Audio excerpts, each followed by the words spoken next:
मैं I am journalist, मुझे information आ रही है कि जैसे मुझे रियासती इदारों ने पहले उठा के अगवा करके 142 दिन गायब रखा था, दोबारा उसी तरह की मनसूबाबंदी की जा रही है और कंटिन्यूसली मुझे ट्रैक एंड ट्रेस कर रहे हैं कुछ लोग। वो मुझे उसकी परवाह कोई नहीं है, जब तक मैं बाहर हूँ तब तक मैं बोलता रहूँगा। लेकिन मैं जज साहब को मैंने अपना ये कंसर्न जो है वो मैंने बता दिया कि जी ये मेरा कंसर्न है। तो उन्होंने कहा ठीक है, आप इट्स अप टू यू कि अगर आप आना चाहें या ना आना चाहें। फिर मैंने उनको बताया, मैंने कहा जी मुझे एक तो ये है कि मेरा नाम नहीं निकाला गया और ये अदालती हुक्म की खिलाफ वर्जी की गई है।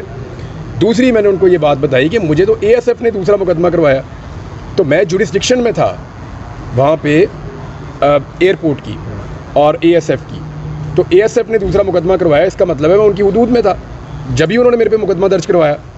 और ASF कैसे अलाउ कर सकती है नामालूम अफराद को जो मुंह पे मास्क लगा के आएँ कि वो मेरे जैसे बंदे को उठा के प्राइवेट गाड़ी में डाल के ले जाए वहाँ से, जबकि मेरे पास ऑर्डर्स भी हैं वफाकी हुकूमत की तरफ से और सेक्रेटरी का एक लेटर भी मौजूद है और यहाँ से मेरे पास अदालती ऑर्डर भी मौजूद हैं।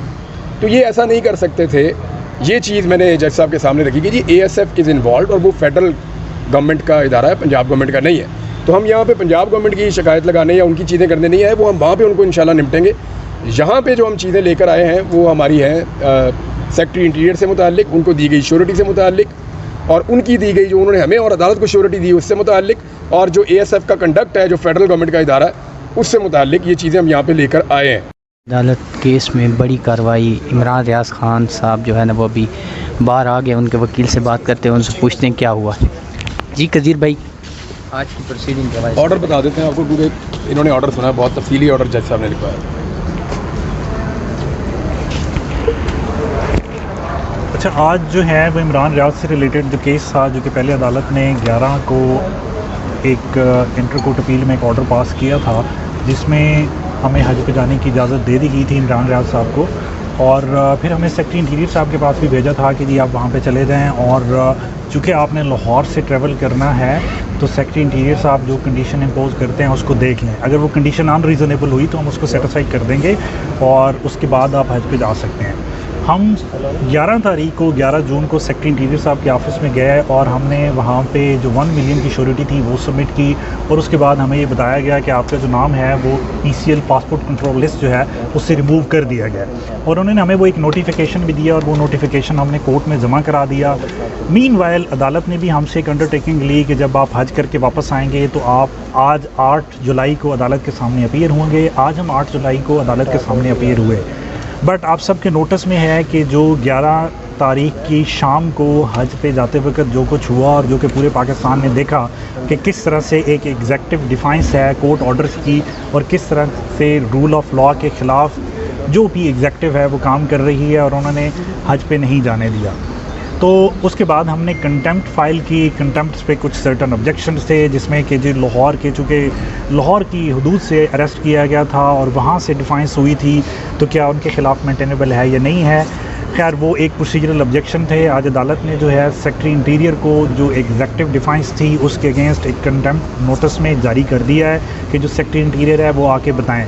और दूसरी सबसे अहम बात ये है कि जो हमारा नाम था PCL लिस्ट से, अगर से हमें एक नोटिफिकेशन तो दे दिया गया कि आपका नाम निकाल दिया गया और आप ट्रैवल कर सकते हैं, लेकिन एक्चुअल में हकीकत में कभी भी नाम नहीं निकाला गया था।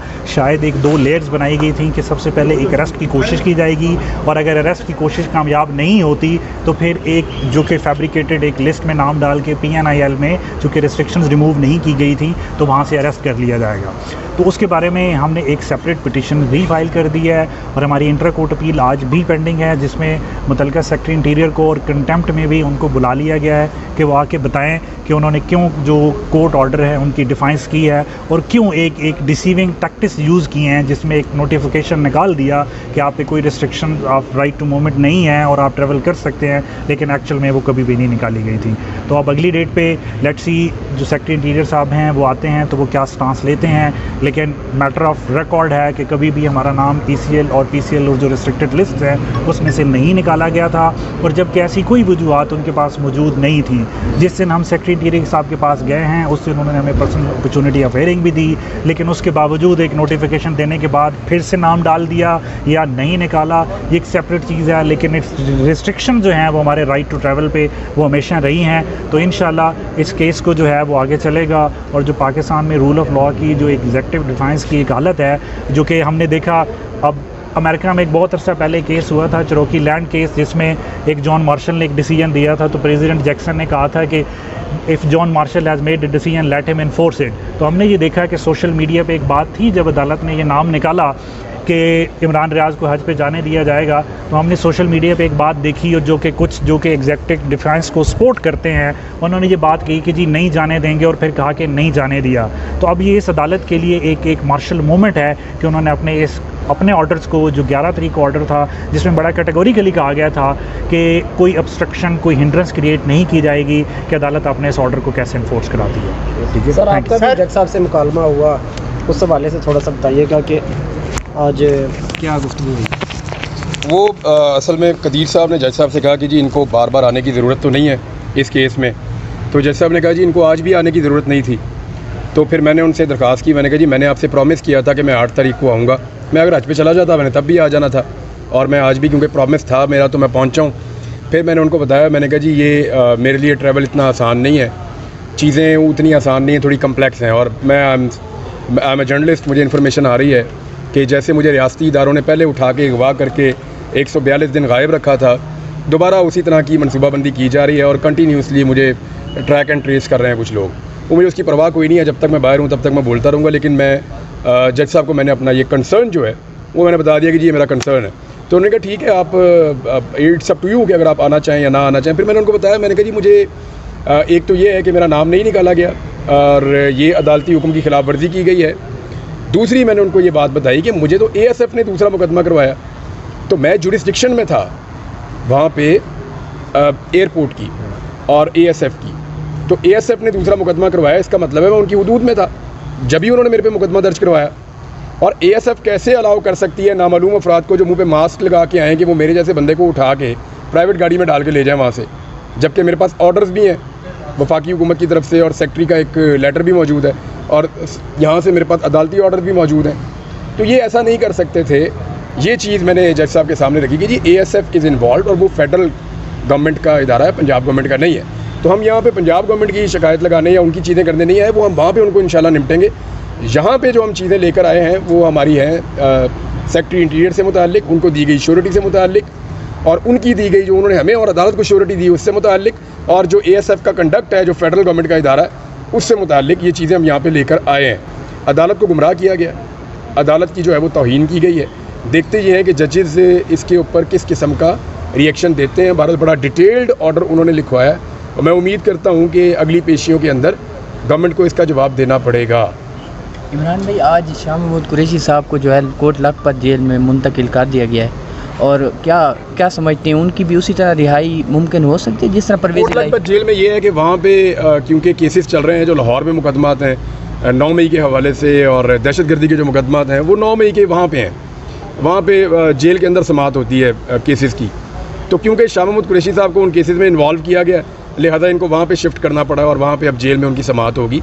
मुलजिम का पेश होना वहाँ पे होना ज़रूरी है, क्योंकि साइफर में तो वो निकल गए थे, लिहाजा उनको वहाँ शिफ्ट करना पड़ा। ये उनका टेक्निकल रीज़न है, लेकिन मुकदमे झूठे हैं। देखें, शाह साहब कराची में थे, उनके ऊपर 6 शहरों में मुकदमात हैं, तो ऐसे तो नहीं होता ना, ऐसा तो होता ही नहीं। आप हज पे जाना चाह रहे हैं, मुल्क इस्लामी जमहूरिया के यहाँ पे जाना देना चाहिए, लेकिन ये होता है कि ये कौन लोग हैं जो रोक देते हैं, इनके इतना डर खौफ बैठा हुआ है कि इमरान रियाज चला जाए बाहर तो ये हो जाएगा। एक तो ये सवाल, दूसरा एक जलसा होने जा रहा था। आप एक मिनट, आपका नाम क्या है? इमरान अमार। इमरान अमार, आपकी एजुकेशन कितनी है? Mass communication. आपको अभी तक पता नहीं चला कौन लोग रोक रहे हैं? बताएं, आपको पता नहीं चला इमरान भाई कौन रोक रहा है? मुझे आप बताएं, आज आप मुझे बताएं कि कौन रोक रहा है, किसने रोका है? सर यही तो आपसे सुनना आप मुझे बताएं, आप मेरे से इसलिए सुनना चाह रहे हैं कि आप एक शरारत कर रहे हैं, आप मुझे बताएं कौन रोक रहा है? सर शरारत नहीं कर रहे, सियासी नहीं, किसका नाम है? फायदी साहब ने रोका, बोले किसका नाम? शहबाज शरीफ के नाम से आप मुतमईन हो जाएंगे, नवाज शरीफ के नाम से मुतमईन हो जाएंगे, मरियम नवाज के, किसका सुनना चाहते हैं उसका ले लेता हूँ। बोले सर, सियासी जमात बोले ना मेरा दोस्त, कोई पॉलिटिकल इन्फ्लुएंस हो। हिम्मत पैदा करो सच बोलने की और सच सुनने की। जी सर। सर ये बताइएगा कि इंसानी हकूक़ की पाकिस्तान के अंदर खिलाफ वर्जियाँ अब मामूल बनता जा रहा है। जो एक कोई भी सियासी जमात है वो अपना जलसा कर सकती है, लेकिन एक ख़ास सियासी जमात जो जिसको PTI कहा जाता है उसको जलसे की भी इजाज़त नहीं मिलती, हज पे लोगों को जाने की इजाज़त नहीं मिलती, उनको अपनी इजहार करने का मौका नहीं दिया जाता, उठा लिया जाता है। क्या समझते हैं कि पाकिस्तान जो है वो बैनुल-अक़वामी सतह पर पाकिस्तान की जगह रसाई नहीं हो रही है ना? देखें, UN क्या कह रहा है, आपको US कांग्रेस क्या कह रही है, हमारे मामलात में मुदाखलत तो किसी को नहीं करने देंगे, मैं उसके खिलाफ हूँ। लेकिन मामला ये है कि अगर हम अपना दुखड़ा पूरी दुनिया के सामने खुद रख रहे हैं, अपने कपड़ों पे खुद दाग लगा रहे हैं, तो क्या लोग बताएं भी ना? ये सब कुछ हमारा किया धड़ा है ना। आप कभी लोगों को मारते हैं, कभी औरतों को मारते हैं, औरतों को गिरफ्तार करते हैं, साल साल आप उनको छोड़ते नहीं हैं। कैंसर पेशेंट को आप रगड़ा दे रहे हैं। ये जो कुछ भी हो रहा है पाकिस्तान में, ये कोई पहली दफ़ा ही हम देख रहे हैं। इससे पहले तो हमने ऐसी फस्तायत डिक्टेटरशिप दौर में देखी होगी, उसके अलावा तो हमने नहीं देखी। तो पाकिस्तान की जग हसाई हो रही है और लगातार हो रही है। लेकिन ये पाकिस्तान के रियासती इदारों को और पाकिस्तान की रियासत को इसके बारे में सोचना चाहिए। हम तो खबरें देने वाले लोग हैं, हम तो चीज़ें बताएंगे जो हो रही हैं। दूसरा सवाल सर ये था कि जिन लोगों को लाकर मुसल्लत किया गया है, उन्होंने गाड़ियों का खर्चा 4 गुना बढ़ा दिया है, उन्होंने लॉन का खर्चा दुगना कर दिया है। वो मीडिया को धड़ाधड़ पैसा दे रहे हैं, अरबों रुपया बजट मंजूर हो रहे हैं ताकि मीडिया की आवाज़ बंद रखी जा सके। सोशल मीडिया का गला घोंटने के लिए कभी फायरवॉल ले लेते हैं अरबों रुपए की, कभी कुछ और करते हैं, कभी लोगों को उठा लेते हैं, गिरफ्तार कर लेते हैं। यानी इन कॉस्मेटिक्स के साथ क्या इन लोगों को लाया गया था पाकिस्तान के हालात बेहतर करने के लिए? अगर आप इन लोग इतने अरसे के बाद अगर आपकी समझ इतनी है ना कि आपने इन लोगों के जरिए से पाकिस्तान को ठीक करना है, तो 2 साल में इन्होंने जो बेड़ा गर्क किया, आपको बहुत मुबारक हो, ये पाकिस्तान का और बेड़ा गर्क कर देंगे। सर दूसरा सवाल ये था कि गुज़श्ता रोज़ अर्नब गोस्वामी मोदी का इंटरव्यू कर रहे थे और उन्होंने ये सवाल पूछा कि पाकिस्तान के साथ बातचीत हो सकती है, तो उसके ऊपर मोदी का ये कहना था कि पाकिस्तान हमसे 47 में अलग हो गया था, अब वो जाने और उसका काम जाने, हमारे पास इतना टाइम नहीं है, ना इतना दिमाग है कि हम खपाएं। क्या पाकिस्तान इतना गैर अहम हो? देखें, हम इतने गैर अहम नहीं हैं, लेकिन हमारी हरकतें ऐसी हो गई हैं कि लोग अब हमारे बारे में ऐसी बातें ऐसे जुमले में सुना रहे हैं। क्या ये मोदी आज से 3 साल पहले ऐसी बात कर सकता था? उस वक्त तो ये जहाँ जाता था पाकिस्तान पाकिस्तान पाकिस्तान बोलता था, नाम लेता था हमारा। उस वक्त तो इसको नींद नहीं आती थी पाकिस्तान का नाम लिए बगैर। ये क्या हो गया ऐसा 2-2.5 साल के अंदर कि वो हमें बेवकूफ़ समझ रहा है, या वो समझ रहा है कि हम लोग चीज़ ही कोई नहीं है? क्या हो गया पाकिस्तान को 2 साल में?